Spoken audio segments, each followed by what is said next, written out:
किसी घने जंगल में गिद्धों का एक झुंड रहा करता था। उनका पूरा झुंड एक साथ उड़ान भरते और साथ में ही शिकार करते थे। एक बार वो सभी उड़ते उड़ते किसी टापू पर पहुंच गए। वहाँ बहुत सी मछलियाँ और मेंढक रहते थे। उन्हें वह टापू बहुत अच्छा लगा।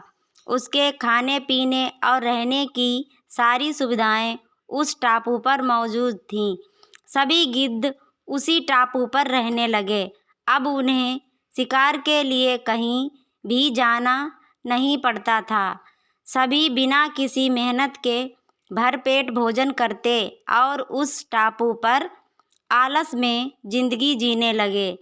उसी झुंड में एक बूढ़ा गिद्ध भी रहता था। वह बूढ़ा गिद्ध यह सब देखकर बहुत परेशान रहता था। उसे अपने साथियों की आलस भरी दशा देखकर चिंता होने लगी। वो सभी गिद्धों को कई बार चेतावनी भी देता कि मित्रों, हमें फिर भी शिकार के लिए उड़ान भरनी चाहिए ताकि हम अपना शिकार करने की कला को और भी मजबूत बनाए रख सकें। अगर ऐसे ही आलस करेंगे तो एक दिन हम शिकार करना तक भूल जाएंगे। इसलिए हमें जल्द ही अपने पुराने जंगल में वापस जाना चाहिए। उस बूढ़े गिद्ध की सलाह सुनकर सभी गिद्ध हंसने लगे। वह उसका मजाक बनाने लगे। उन्होंने कहा कि बूढ़े होने की बजाय हमें आरामदायक जीवन छोड़कर जाने की सलाह दे रहे हैं। ये कहकर गिद्धों के झुंड से उस टापू से जाने से मना कर दिया। इसके बाद वह बूढ़ा गिद्ध अकेले ही वापस जंगल में लौट गया। कुछ दिनों के बाद उस बूढ़े गिद्ध ने सोचा कि बहुत समय हो गया, चलो उस टापू पर जाता हूँ और वहाँ मिलकर आता हूँ। वह बूढ़ा गिद्ध जैसे ही उस टापू पर पहुँचा, वहाँ की हालत देखकर वह हैरान रह गया। वहाँ का दृश्य बहुत भयानक था। उस टापू पर मौजूद सभी गिद्ध मर गए थे। वहाँ पर सिर्फ उनकी लाशें ही पड़ी थीं। तभी उसे कोने में एक घायल गिद्ध दिखाई दिया।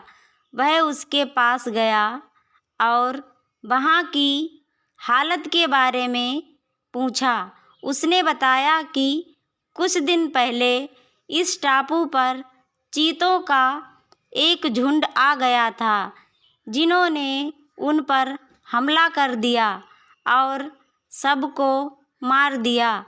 हम लोग बहुत समय से ऊंचा उड़े नहीं थे, तो हम अपनी जान भी नहीं बचा सके। हमारे पंजों में उनसे मुकाबला करने की क्षमता भी कम हो गई थी। उस घायल गिद्ध की बात सुनकर बूढ़े गिद्ध को बहुत दुख हुआ। उसके मरने के बाद बूढ़ा गिद्ध वापस से अपने जंगल में वापस आ गया। कहानी से सीख, हमें हर हाल में अपनी शक्ति और अधिकारों की रक्षा करनी चाहिए। अगर आलस की वजह से अपना कर्तव्य करना छोड़ देंगे तो भविष्य में यह हमारे लिए घातक सिद्ध हो सकता है। यदि मेरी कहानी आपको पसंद आए तो मेरे चैनल को सब्सक्राइब ज़रूर कीजिए।